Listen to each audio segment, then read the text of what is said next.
tardes para ti, amigo que está sintonizando la programación de IR Canal. Nuevamente te damos la bienvenida a esta tarde de adoración en donde nuestras familias se pueden reunir juntas para tributar honor al Creador de los cielos, de la tierra, del mar y todo lo que hay a nuestro alrededor. En esta hora especial te invitamos para que puedas prestar atención. Hemos preparado una programación especial para honrar a nuestro buen Dios y también que sirva de beneficio espiritual para cada uno de ustedes. Vamos a inclinar nuestro rostro para pedir su sanción en esta hora. Querido Dios, una vez más, un grupo de tus hijos quiere pedirte perdón por los pecados cometidos, pero sobre todo la bendición para poder tener discernimiento espiritual y comprender lo que has preparado para nosotros a través del mensaje que ha de trazarse en esta tarde. Gracias por tu amor para con cada uno de los hermanos que ven la programación, en el nombre de Jesús. Amén. Es momento de disfrutar de cada una de las secciones y puntos que hemos diseñado para que tu espiritualidad pueda crecer y juntos nos mantengamos en adoración durante las horas que restan de este día de reposo. Bendiciones.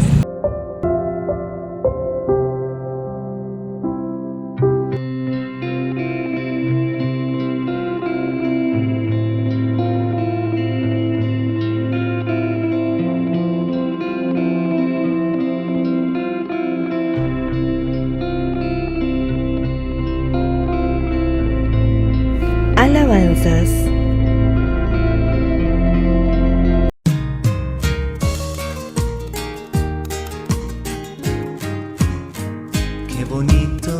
Qué bonito es cantar al Señor.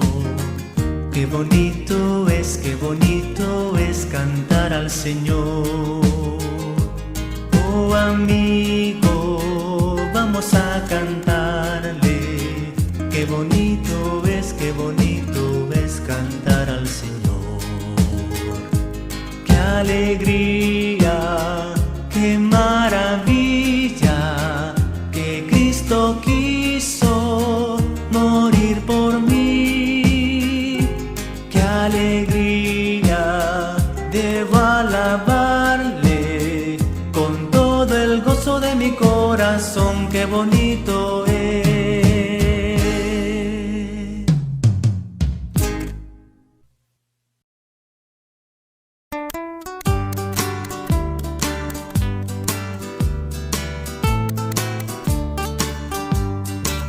Yo tengo gozo, gozo en mi corazón, en mi corazón, en mi corazón. Yo tengo gozo, gozo en mi corazón. Gloria sea nuestro Dios.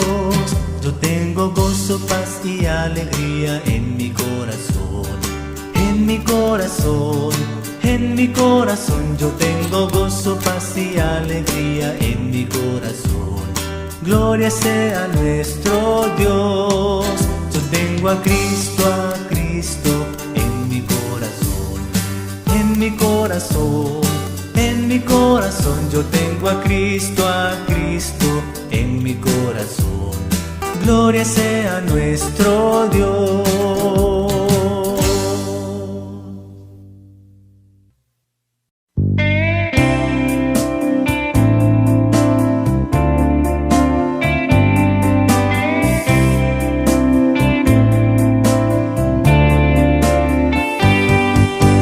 Quiero cantar una linda canción de un hombre que me transformó. Quiero cantar una linda canción de aquel que mi vida cambió. Es mi amigo Jesús, es mi amigo más fiel. Él es Dios, Él es Rey, es amor y verdad. Solo en Él encontré esa paz que busqué. Solo en Él encontré la felicidad. Cuando Jesús a mi vida llegó, de su paz y su gozo me dio. Quiero que sepas que tú también puedes gozar siempre de su amor. Si creyeres en Él, si confiares también, su amor te dará y con Él vivirás como yo. Cantarás esta linda canción y amor llevarás a la humanidad.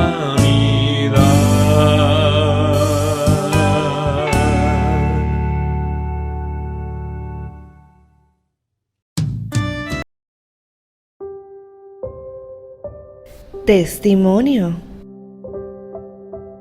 Entre más das, más recibes. Y eso yo lo tengo comprobado como así trabaja Dios.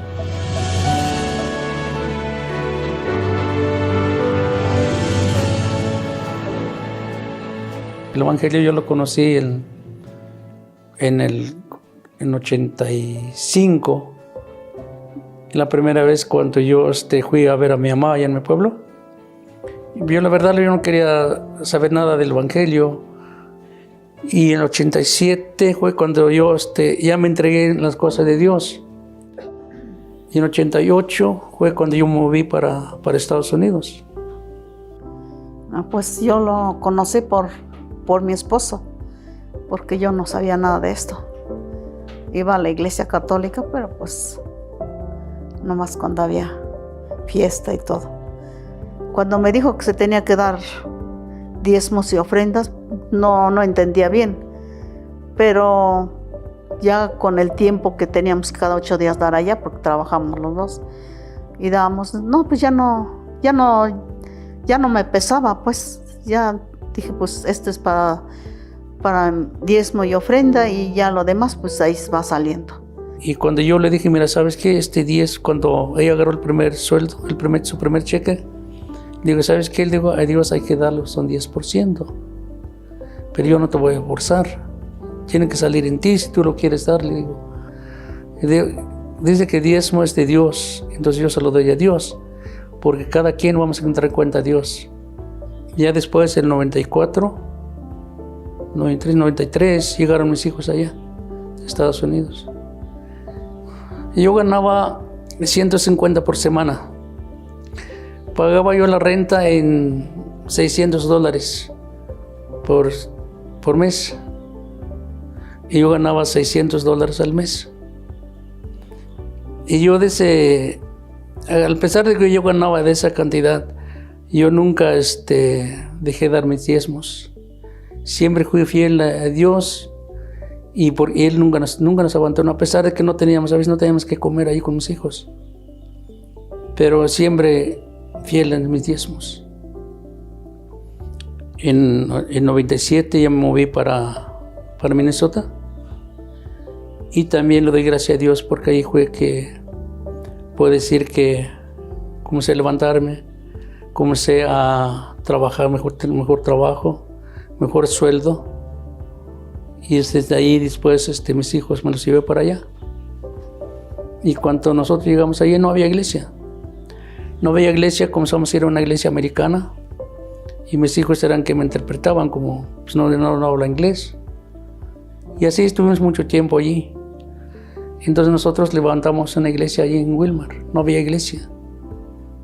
Yo no sé leer, no sé escribir, pero Dios me ha usado porque hemos ganado almas para Cristo. Primero comenzamos a rentar ahí locales, después con el esfuerzo, con los hermanos y todo eso, compramos una iglesia allá donde estábamos. Pero antes de eso, yo cuando vine aquí en Oaxaca, compramos un terrenito ahí por la de la Gexa. Ahí, cuando llegué en esa iglesia, los hermanos estaban comprando un terreno. Porque tampoco ya no podían cómo terminar de pagar ese terreno. Pues Dios me usó y les pregunté que cuánto les faltaba para terminar de pagar el terreno. Ya me dijeron la cantidad. Y yo les apoyé con esa cantidad que les faltaba. Y ahora llegamos aquí en este lugar también.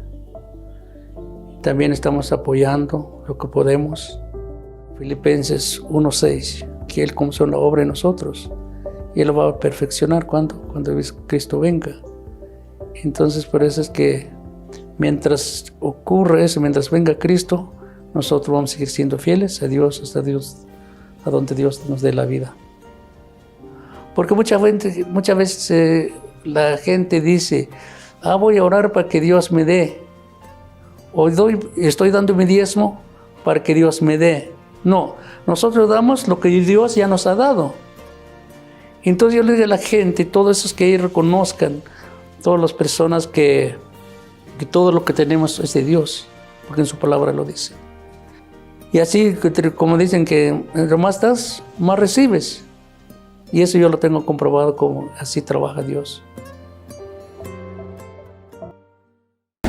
Pregunta 1. ¿Quién fue el rey que mató a espada al apóstol Jacobo?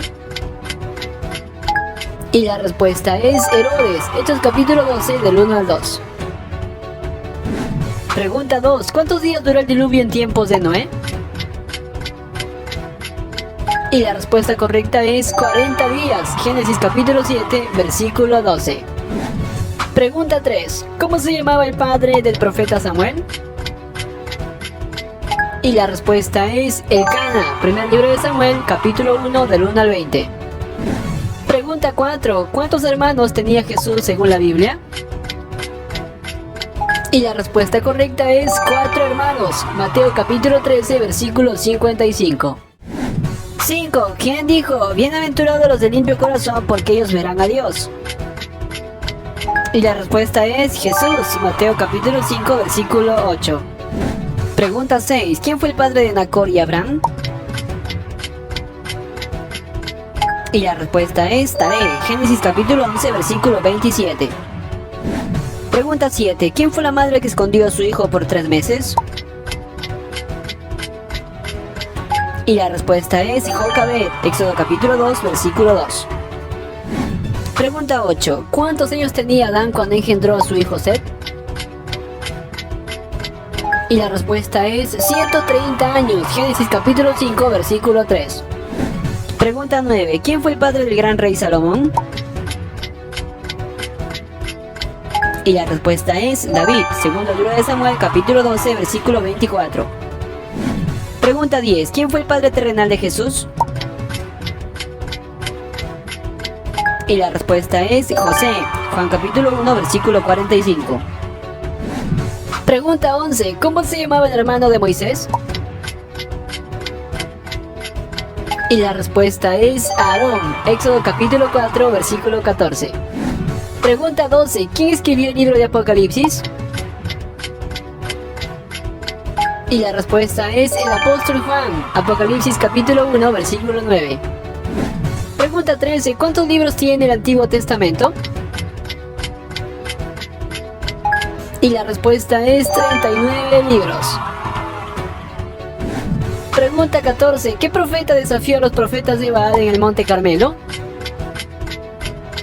Y la respuesta es Elías. Primer libro de Reyes, capítulo 18, del versículo 20 al 40. Pregunta 15. ¿Quién fue el último rey de Israel antes de su caída? Y la respuesta es Oseas. Segundo libro de Reyes, capítulo 17, versículos del 1 al 6. Pregunta 16. ¿Qué mujer fue transformada en una estatua de sal? Y la respuesta es la esposa de Lot. Génesis capítulo 19, versículo 26. Pregunta 17. ¿Quién fue el padre del gran rey David? Y la respuesta es Isaí. Primer libro de Samuel, capítulo 17, versículo 12. Pregunta 18. ¿Quién fue el primer mártir cristiano? Y la respuesta es Esteban. Hechos capítulo 7, del 54 al 60. Pregunta 19. ¿Quién fue la madre egipcia que huyó al desierto junto a su hijo? Y la respuesta es Agar. Génesis capítulo 16, versículo 15. Pregunta 20. ¿Quién fue la madre que dio a luz en su vejez? Y la respuesta es Sara. Génesis capítulo 21, versículo 2. Pregunta 21. ¿Con cuántos panes y peces Jesús alimentó a 5,000 personas? Y la respuesta es con 5 panes y 2 peces. Juan capítulo 6, del 9 al 14. Pregunta 22. ¿Cuál fue la segunda plaga que Dios envió a Egipto? Y la respuesta es la plaga de ranas. Éxodo capítulo 8, versículos del 1 al 15. Pregunta 23. ¿En qué ciudad Pablo fue liberado por medio de un gran terremoto? Y la respuesta es la ciudad de Filipos. Hechos capítulo 16, versículo 26. Pregunta 24. ¿Qué apóstol escribió la mayoría de las cartas del Nuevo Testamento? Y la respuesta correcta es el apóstol Pablo. Pregunta 25. ¿Cuántos capítulos en total tiene el libro de los Salmos? Y la respuesta es 150 capítulos. Pregunta 26. ¿Quién fue el padre de Sem, Cam y Jafet? Y la respuesta es Noé. Génesis capítulo 9, versículo 18. Pregunta 27. ¿Qué juez de la Biblia era zurdo? Y la respuesta es Abot. Jueces capítulo 3, versículo 15. Pregunta 28. ¿Quién fue la madre egipcia de Efraín y Manasés? Y la respuesta correcta es Asenat. Génesis capítulo 46, versículo 20. Pregunta 29. ¿Qué apóstol fue llamado hijo del trueno?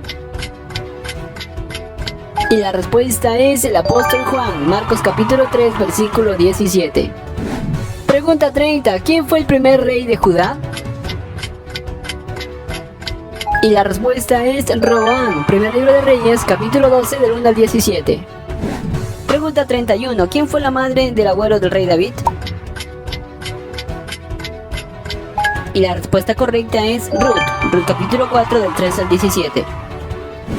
Pregunta 32. ¿Cuántos capítulos tiene la carta de Judas?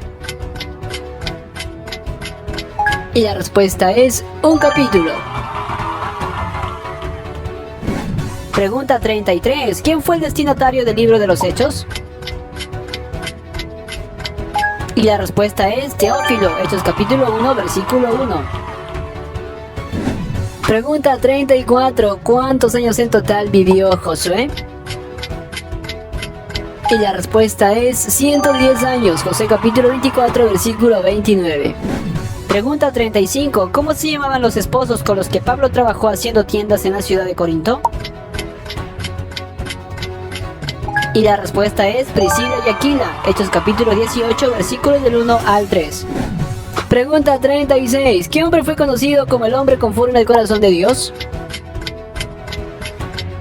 Y la respuesta es el rey David. Primer libro de Samuel capítulo 13, versículo 14. Pregunta 37. ¿Cuántos capítulos tiene el libro del profeta Jeremías? Y la respuesta es 52 capítulos. Pregunta 38. ¿En qué ciudad Jesús resucitó al hijo de una viuda? Y la respuesta es en Naín. Lucas capítulo 7, del 11 al 17. Pregunta 39. ¿Quién fue la madre de Eunice y abuela del joven Timoteo? Y la respuesta es Loida. Segunda carta a Timoteo capítulo 1, versículo 5. Pregunta 40. ¿En qué carta del apóstol Pablo se habla acerca del fruto del Espíritu Santo? Y la respuesta es la carta a los Gálatas. Gálatas capítulo 5, del 22 al 23. Pregunta 41. ¿Cuántos años reinó Ezequías sobre Jerusalén? Y la respuesta es 29 años. Segundo libro de Reyes capítulo 18, versículo 2. Pregunta 42. ¿Quién fue el hombre al cual Jesús le devolvió la oreja? Y la respuesta es Malco. Juan capítulo 18, versículos del 10 al 11. Pregunta 43. ¿Cuál fue el primer monte mencionado en la Biblia? Y la respuesta es el monte Ararat. Génesis capítulo 8, versículo 4. Pregunta 44. ¿Quién fue la madre de Gad y Aser y sierva de Lea? Y la respuesta es Silpa. Génesis capítulo 30, del 9 al 13. Pregunta 45. ¿Quién fue el padre de Séfora, esposa de Moisés? Y la respuesta es Jetro. Éxodo capítulo 18, del 1 al 2.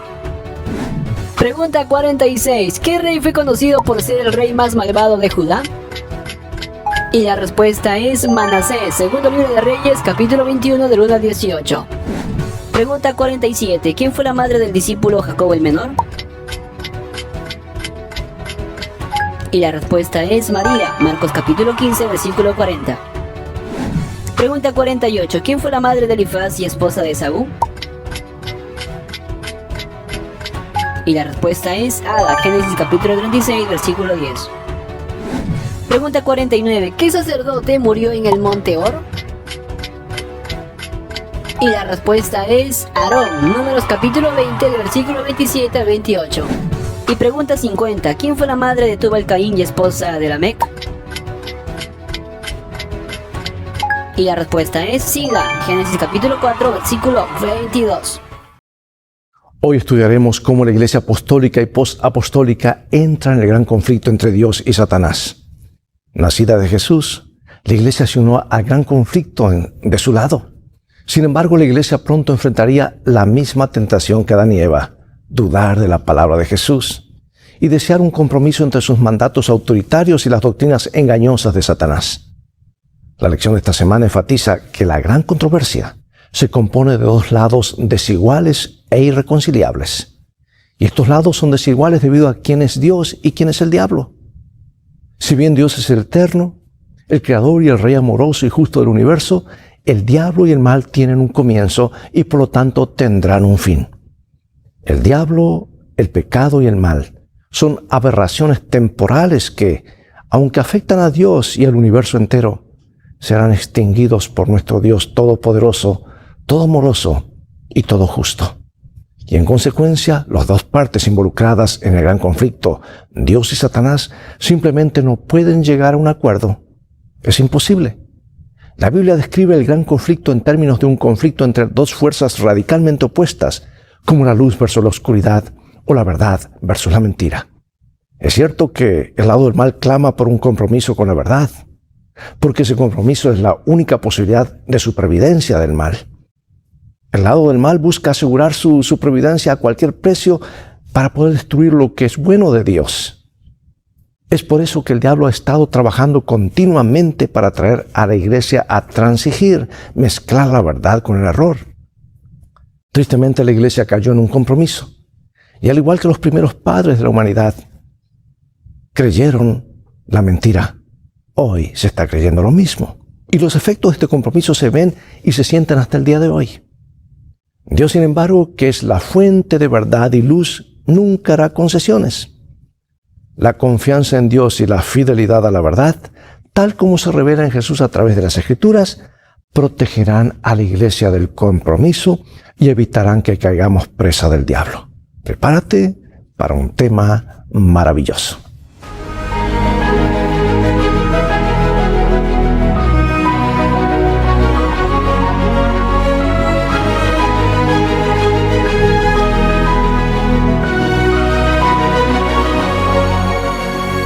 Jesús afirmó lo que registra San Juan 12:35. Entonces Jesús les dijo: aún por un poco está la luz entre vosotros.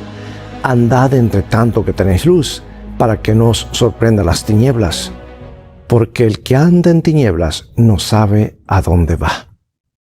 El último libro de la Biblia, el Apocalipsis, describe al diablo como un dragón y una serpiente. Es un dragón porque desea destruir al pueblo de Dios y una serpiente porque utiliza todas sus astucias y mentiras para engañarlo. En los años posteriores a la muerte de Cristo, miles de personas fueron torturadas, arrojadas a los leones y quemadas en la hoguera por la Roma imperial por negarse a adorar a sus divinidades. Y algunos de ellos eran los emperadores. Sin embargo, a pesar de este cruel castigo, muchos permanecieron fieles. El evangelio siguió difundiéndose y la iglesia creció. Y como resultado, Satanás cambió su estrategia. Decenas de paganos se bautizaron, pero sin una instrucción completa en la verdad bíblica. El error inundó la iglesia a medida que los dirigentes fusionaban las verdades de las Escrituras con las costumbres populares. Ahí tenemos los siglos IV y V, fueron épocas de transigencia, cuando los prelados eclesiásticos mezclaban las prácticas paganas con las enseñanzas cristianas. No obstante, incluso en los momentos más difíciles de la vida, Dios estaba continuamente con su pueblo. Encontraron a Jesús, el camino, la verdad y la vida, y por el poder del Espíritu Santo se mantuvieron firmes incluso ante la abrumadora presión de ceder en sus convicciones de conciencia. Permanecieron leales a la voluntad revelada de Dios en las Escrituras y defendieron sin vacilar las verdades de su palabra, a pesar de la presión ejercida sobre ellos en forma abierta o sutil. La transigencia, amados, es la sutil estrategia de Satanás. Veamos qué contraste entre el carácter de Jesús y el de Satanás se observan en estos dos pasajes, San Juan capítulo 14 y San Juan capítulo 8. Jesús le dijo: yo soy el camino, la verdad y la vida, nadie viene al Padre sino por mí. Vosotros sois de vuestro padre el diablo y los deseos de vuestro padre queréis hacer. Él ha sido homicida desde el principio y no ha permanecido en la verdad porque no hay verdad en él. Cuando habla mentira, de lo suyo habla porque es mentiroso y padre de mentira. Lo que Jesús dice es verdad porque Él es autor de la verdad. Él es la personificación de la verdad. Y la verdad procede del corazón de un Dios que todo lo sabe, todo lo ama y todo conoce. Es el fundamento de la realidad y de toda verdad. Al contrario, Satanás es un mentiroso y el padre de mentira. Y mezcla la verdad con el error. Está dispuesto a utilizar la mentira, el engaño, la desinformación y la distorsión de la verdad para descarriar al pueblo de Dios. Engañó a Eva en el Edén, distorsionando la verdad, creando dudas y negando descaradamente lo que Dios dijo. La afirmación de Satanás, no morirán, en el contexto de comer el fruto, era una clara contradicción de lo que Dios había anunciado. Y así a lo largo de los siglos, Satanás ha usado la misma estrategia. Socava la confianza en la palabra de Dios, contradice la voluntad revelada de Dios, distorsiona las Escrituras, y a veces cita erróneamente la Biblia si le conviene. Mira, ¿qué similitudes ves en estos pasajes bíblicos respecto a la verdad de la palabra de Dios? ¿Cuál es su mensaje central? Vamos al libro de Proverbios y San Juan en esta hora. Compra la verdad y no la vendas, la sabiduría, la enseñanza y la inteligencia. Santifica eso en tu verdad, tu palabra es verdad. Conoceréis la verdad y la verdad os hará libres. Bueno, leo de esta cita inspirada del libro El conflicto de los siglos. Bien sabía Satanás que las Sagradas Escrituras capacitarían a los hombres para discernir los engaños de él y para oponerse a su poder.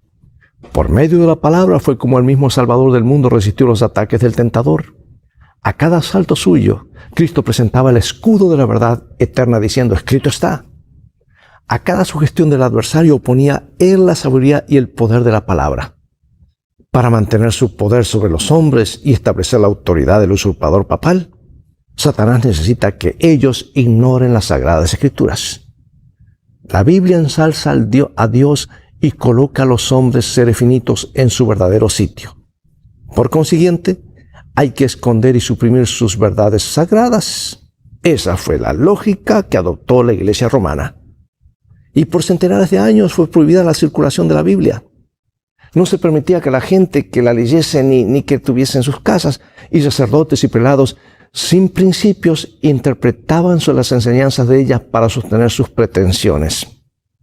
Y así fue como el Papa vino a ser reconocido casi universalmente como vicegerente de Dios en la tierra, dotado de autoridad sobre la Iglesia y el Estado. Bueno, la historia lo indica. Dios había predicho.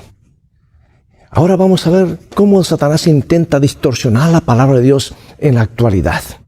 Vamos a ver algunas advertencias específicas que hizo el apóstol Pablo a los dirigentes de la iglesia de Éfeso hace muchos siglos sobre la apostasía que se avecinaba y la que hoy vivimos también. Hechos capítulo 20.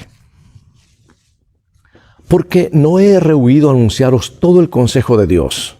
Por tanto, mirad por vosotros y por el rebaño en que el Espíritu Santo os ha puesto por obispos para apacentar la iglesia del Señor, la cual Él ganó por su propia sangre. Porque yo sé que después de mi partida entrarán en medio de vosotros lobos rapaces que no perdonarán al rebaño. Y de vosotros mismos se levantarán hombres que hablen cosas perversas para arrastrar tras sí a los discípulos. Por tanto, velad, acordándoos que por 3 años, de noche y de día, no he cesado de amonestar con lágrimas a cada uno. Y ahora, hermanos, os encomiendo a Dios y a la palabra de su gracia, que tiene poder para sobreedificaros y daros herencia con todos los santificados. El propósito de los consejos de Pablo era preparar a la iglesia para lo que se avecinaba. Y en estos pasajes describe 2 preocupaciones principales. Su primera preocupación es que entrarán entre ustedes lobos rapaces que no perdonarán al rebaño. En otras palabras, los creyentes se enfrentarían a una feroz persecución, pero desde dentro de la iglesia. Y esta profecía se cumplió en los siglos I y II. Los cristianos se negaban a adorar al emperador inclinándose ante los dioses de Roma, pues aquellos que no lo hacían eran encarcelados, torturados, quemados en la hoguera. Y el apóstol expresó una segunda preocupación y dijo: de entre ustedes mismos se levantarán hombres que enseñarán cosas perversas para arrastrar a los discípulos en pos de sí. Las herejías entrarían en la iglesia. Las verdades divinas se sustituirían por falsas doctrinas. Prevalecerían las prácticas paganas. Y en los siglos IV y V la avenencia se introdujo sutilmente en la iglesia cristiana con el avance de la misión como probable justificación. Pero el terrible resultado fue un alejamiento de las verdades de la palabra de Dios. También en otra carta hablaba del misterio de la iniquidad que ya está obrando, dice él. Esto es significativo, porque incluso en los días de Pablo hubo un alejamiento gradual de la palabra de Dios y su verdad con respecto a la obediencia a la ley de Dios. Y esta desviación proliferaría en los siglos posteriores. Se introdujeron los ídolos en el culto cristiano en contra del segundo mandamiento. Durante milenios los ídolos estuvieron a la vanguardia de todas las religiones paganas. Para que el cristianismo fuese más aceptable para los paganos que llegaban a la iglesia cristiana, a las divinidades paganas se les llamaba santos. El domingo, día de adoración para el Dios Sol, fue adoptado gradualmente como el día de culto cristiano en honor de la resurrección de Jesús. Y este falso día, no sancionado por las Escrituras, impera incluso ahora. Pregunto, amados, ¿qué tipo de avenencias vemos que entran en la iglesia en la actualidad? Queremos ser más amigables, queremos que de alguna manera la gente vea que no hay mucha diferencia. Más aún, ¿qué transigencias puedes estar haciendo tú? Quizás a veces mezclando la verdad y el error. Debemos ser cuidadosos en esto. Un paso en la dirección equivocada nos lleva a resbalar últimamente. Nuestra única salvaguardia es la palabra de Dios. La Biblia es la revelación infalible de la voluntad de Dios. Presenta el plan celestial para la salvación de la humanidad. Puesto que toda escritura es inspirada por Dios y útil para enseñar, reprender, enmendar, instruir en justicia, es decir, toda la escritura está inspirada por Dios, no algunas partes o algunas partes más que otras. Toda la Biblia debe ser aceptada como palabra de Dios. De lo contrario, la puerta queda abierta de par en par para el engaño. La Biblia revela claramente el amor infinito de Dios a la luz del gran conflicto. Y también expone los engaños satánicos y revela sus decepciones. El diablo odia la palabra de Dios y ha hecho todo lo posible a lo largo de los siglos para destruir su influencia. Al fin y al cabo, ¿qué sabríamos del plan de salvación sin la Biblia? ¿Cuánto entenderíamos del nacimiento, la vida y las enseñanzas del ministerio de Jesús? Sin las Escrituras, ¿podríamos siquiera empezar a comprender la profundidad del sacrificio de Cristo, la gloria de su resurrección, el poder de su intercesión y la majestuosidad de su regreso? La palabra de Dios revela, enseña y enfatiza todas estas verdades cruciales. Ella y solo ella debe ser la norma final y decisiva para entender toda la verdad sagrada. Por lo tanto, amados, debemos luchar contra todos y cada uno de los intentos de socavar su autoridad o inspiración. Incluso contra quienes, si bien profesan un gran amor por la Biblia, la ponen en duda, aunque sea sutilmente. Lamentablemente, sobre todo mediante las incursiones del pensamiento moderno, muchos teólogos y cristianos se centran tanto en el lado humano de la Escritura que la Biblia se convierte en la palabra del hombre en lugar de la palabra de Dios. Argumentan que la Biblia son los escritos de reyes, pastores, pescadores, sacerdotes, poetas y otros que compartieron sus ideas y conceptos de Dios, de la naturaleza y de la realidad como mejor lo entendieron en su tiempo y lugar. Veamos ahora qué perspectiva nos da el salmista sobre la importancia de la palabra de Dios en el plan de salvación. Dice Salmo 119, que de paso es salmo más largo de la Biblia, que habla de las maravillas de la ley de Dios. Lámparas a mis pies tu palabra, lumbrera mi camino. Susténtame conforme a tu palabra y viviré y no quedaré yo avergonzado de mi esperanza. La exposición de tus palabras alumbra, hace entender a los simples. Ordena mis pasos con tu palabra y ninguna iniquidad se enseñorea de mí. La suma de tu palabra es verdad y eterno es todo juicio de tu justicia. ¿No es esto maravilloso? Es claro, ¿verdad? El Espíritu Santo actúa en nuestra mente, nos invita a explorar los misterios del universo. Como alguien ha afirmado acertadamente, como cristianos, no comprobamos nuestros cerebros en la puerta de la iglesia. Sin embargo, el esplendor del razonamiento humano por sí solo es incapaz de descubrir las verdades divinas de las Escrituras. La verdad no es una cuestión de opinión humana, es una cuestión de revelación divina. Mira lo que dice la palabra de Dios, Proverbios y luego Jueces e Isaías. Hay camino que parece derecho al hombre, pero su fin es camino de muerte. En estos días no había rey en Israel, cada uno hacía lo que bien le parecía. Todos nosotros nos descarriamos como ovejas, cada cual se apartó por su camino, mas Jehová cargó en él el pecado de todos nosotros. Bueno, ¿qué revelan estos pasajes acerca de Satanás? ¿Qué revelan acerca de la estrategia de engaño de Satanás? Porque uno de los engaños más eficaces del diablo es hacernos creer que el razonamiento humano, sin la ayuda del Espíritu Santo y sin la información de la palabra de Dios, es suficiente para entender la voluntad de Dios. Puede haber un camino que nos parezca correcto a nosotros, o incluso a culturas enteras, pero puede ser totalmente erróneo a los ojos de Dios. Dios no nos ha dejado solo en nuestro viaje de la tierra al cielo. El Espíritu Santo nos señala las Escrituras, las Sagradas Escrituras que nos conducen de regreso al hogar. La verdad y el error, lo correcto y lo incorrecto, el bien y el mal, solo pueden entenderse correctamente a la luz de la palabra de Dios. Lo que contradice a Dios y su palabra es error, y el error siempre es peligroso. Lo que está en armonía con Dios es verdad y bondad.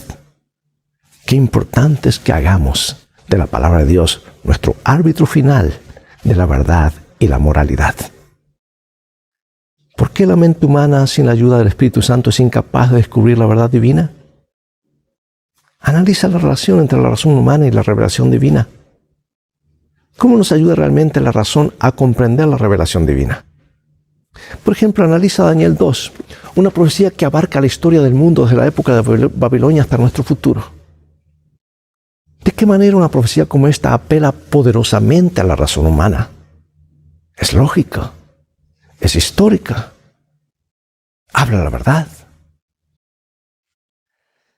Leo en la segunda carta de Corintios, capítulo 4. Pero si nuestro evangelio está aún encubierto, entre los que se pierden está encubierto, en los cuales el Dios de este siglo cegó el entendimiento de los incrédulos, para que no les resplandezca la luz del evangelio de la gloria de Cristo, el cual es la imagen de Dios. Porque no nos predicamos a nosotros mismos, sino a Jesucristo como Señor, y a nosotros como vuestros siervos por amor de Jesús. Porque Dios, que mandó que de las tinieblas resplandeciese la luz, es el que resplandeció en nuestros corazones para iluminación del conocimiento de la gloria de Dios en la faz de Jesucristo. Palabras muy profundas, ¿verdad? ¿Sabes que la palabra griega para mente en este pasaje es noema? Literalmente significa nuestra percepción o nuestras facultades mentales. El comentario bíblico adventista habla acerca de, esclarece un poquito más este versículo y dice: la batalla entre Cristo y Satanás tiene como objetivo el entendimiento de los hombres. Bueno, la principal obra de Satanás es cegar la mente de los hombres, oscurecerla. Lo hace manteniéndonos alejados del estudio de la palabra de Dios, trastornando las facultades mentales mediante excesos de orden físico y moral, ocupando todo el pensamiento con los asuntos de esta vida y utilizando el orgullo y la vanagloria. La falta de conocimiento de parte de los que se pierden no se debe a que no tienen la capacidad de saber, es porque no quieren saber. Muchos han tenido todas las oportunidades de conocer la verdad, pero prefirieron no creer y Satanás los cegó sus ojos. El reino de Satanás es un reino de oscuridad. Como añade el comentario bíblico cuando dice que el Evangelio es el único medio por el cual pueden descubrirse los designios diabólicos de Satanás y sus engaños, y por el cual los hombres pueden ver el camino e ir de las tinieblas a la luz. O sea que la esencia del mensaje del Nuevo Testamento es la vida, la muerte y la resurrección de Jesús. Jesús está en el corazón del Evangelio y es el centro de las Escrituras. Toda Escritura da testimonio de Él. Durante los primeros siglos de la Iglesia cristiana, los creyentes del Nuevo Testamento estaban totalmente comprometidos con Cristo como aquel que era la luz en las tinieblas. Fueron redimidos por su gracia, transformados por su poder y motivados por su amor. Ni siquiera la muerte podía romper su vínculo de lealtad a Cristo. Reconocían los engaños del diablo en la gloriosa luz del Evangelio. Amados, Cristo siempre ha tenido hombres y mujeres que por su gracia han defendido valientemente la verdad. En estos primeros siglos, la luz del amor, la gracia y la verdad de Cristo brilló a través de la oscuridad. Bueno, se nos ha ido el tiempo. Finalizo con esta cita y algunas preguntas de reflexión. En todo tiempo, el mismo espíritu de odio y de oposición a la verdad inspiró a los enemigos de Dios, y los siervos de Él necesitaron la misma vigilancia y fidelidad. Las palabras de Cristo a sus primeros discípulos se aplicarán a cuantos le sigan hasta el fin de los tiempos. Y lo que yo os digo a vosotros, a todos los digo, velad. En muchas partes del mundo, especialmente donde la gente tiene libre acceso a la Biblia, Satanás ha empleado otros medios para debilitar su influencia. Una manera muy eficaz ha sido mediante diversos esfuerzos científicos o incluso estudios bíblicos que a veces adoptan posturas que de ser aceptadas socavarían la confianza en la palabra de Dios. Por ejemplo, aunque el libro de Daniel data de más de 500 años antes de Cristo, muchos eruditos bíblicos lo sitúan a mediados del siglo II antes de Cristo. Argumentan que debió escribirse en esa época, de lo contrario el profeta habría estado prediciendo el futuro con exactitud, y eso no puede suceder según ellos dicen. Por lo tanto, alegan, Daniel no se escribió en la fecha que indica, sino más bien cientos de años después.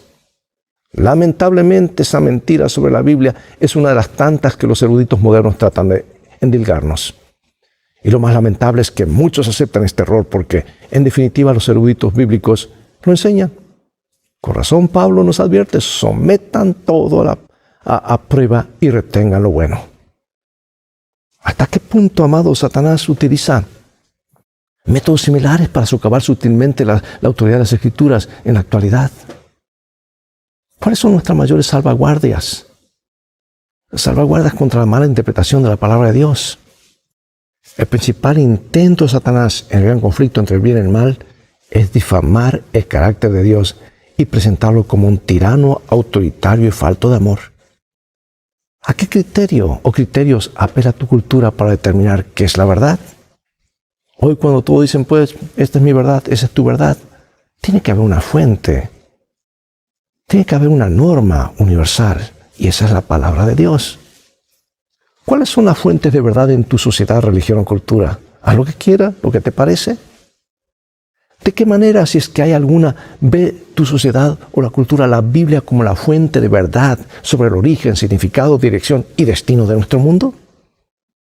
Todos dicen creer en Dios, pero rechazan la palabra de Dios. ¿De qué manera puede compartir nuestra comprensión adventista de las Escrituras como la principal fuente confiable de verdad? Es que no hay otra. Este es el libro. Esta es la verdad pura de Dios. Y la verdad no admite errores. ¿Cómo nos ayudan las Escrituras a desarrollar una cosmovisión correcta y el camino hacia la salvación? Oremos, Padre Celestial. Gracias por tu palabra. Ha sido la fuente de esperanza, consuelo, inspiración, una roca firme sobre la cual afirmar los pies. Tu palabra no cambia, es lo más seguro que hay de este lado de la eternidad y lo será por toda la eternidad, más allá, cuando se cierra este paréntesis. Queremos afirmar nuestros pies en toda la verdad bíblica, en lo que Dios ha dicho, lo que tú has dicho, lo que Jesús ha dicho, lo que el Espíritu Santo inspiró. Ayúdanos a poner este libro y el mensaje de este libro como prioridad de nuestras vidas. Sabemos que lo harás porque lo pedimos en el nombre de Jesús. Amén. Bien, amados, es todo el tiempo que tenemos por hoy. Ha llegado el momento de despedirnos y será hasta el próximo programa de la serie Lecciones de Vida. Invita a otros a sintonizar este canal. Estos temas están muy interesantes. Hablan acerca del gran conflicto y que se está desarrollando actualmente y cómo finalizará. Transfórmate tú en un canal de bendiciones. Invita a otros para que vean estos programas. Dios te bendiga y recuerda, tú vales mucho para Jesús. Él te ama más de lo que puedes imaginar. Y en este viaje de la vida, las cosas van a terminar bien si hacemos de la Biblia nuestro GPS y a Jesús como nuestro guía. Maranata, Dios te bendiga.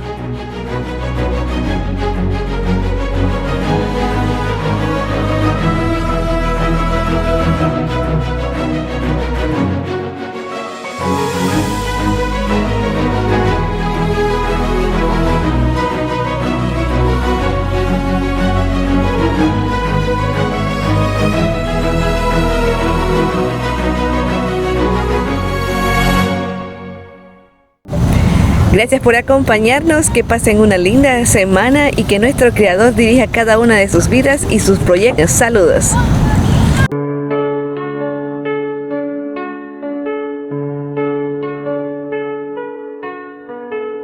En lo alto brilla la luz de Jesús. El amor de Cristo es sin par. Su poder es infinito y está lleno de virtud. No tendré temor si Él conmigo va.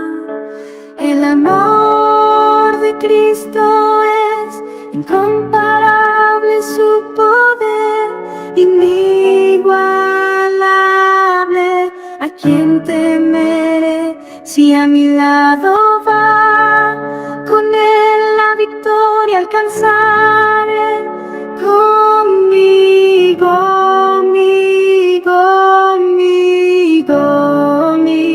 conmigo.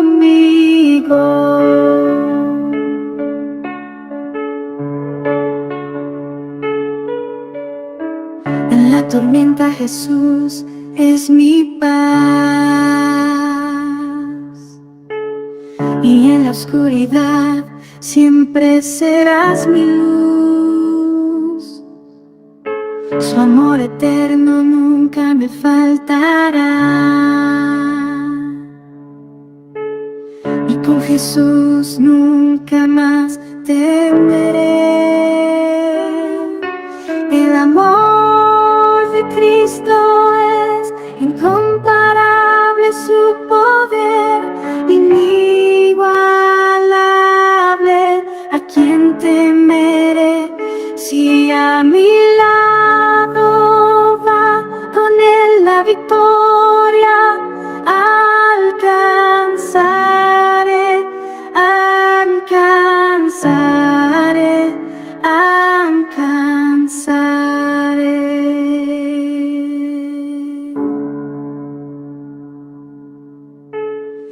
En la prueba Él me sostendrá, en la batalla Él peleará. Su amor me envuelve con gracia sin igual. A Él mi corazón rendirá. El amor de Cristo es incomparable, su poder inigualable. ¿A quién temeré si a mí